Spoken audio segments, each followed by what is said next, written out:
Dahil wala raw merit, binasura ng COMELEC ang mga petisyong hadlang sa kandidatura sa pagkapangulo ni Davao City Mayor Rodrigo Duterte.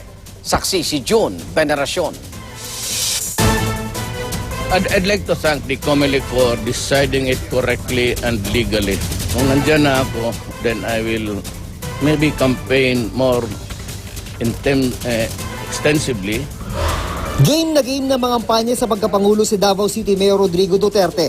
Sabi kasi ng COMELEC, the First Division has ruled to deny all the petitions filed against Mr. Mayor Rodrigo D. Duterte. sa botong 3-0, idineklara ng COMELEC First Division na walang batayan ng 4 na petisyon laban sa kandidatura ni Duterte. Hindi kinatigan ng COMELEC ang hirit na nuisance candidate ang alkalde. Hindi rin daw mali ang proseso sa umano'y matagal na pag-substitute niya kay Martin Dino bilang kandidato ng PDP laban. Hindi rin daw depektibo ang Certificate of Candidacy ni Dino dahil pagka-alkalde ang pwestong nakalagay na tatakbuhan. Hindi rin pinanigan ang isa pang komisyon rin sa substitution ni Duterte kay Dino. Ang huling 2 petisyon na nabanggit, hindi rin sinipot ng kanilang petitioner. Bukod sa idineklarang hindi nuisance si Dino at valid ang kanyang pag-atras, wala raw nagawang material misrepresentation si Duterte sa kanyang COC. Pwede bang umapela ang mga petitioner? Sabi ng COMELEC, sa ngayon, he is still a candidate. kaya kabilang pa siya sa listahan ng mga kandidatong ilalagay sa balota na sisimulang iimprenta sa Lunes.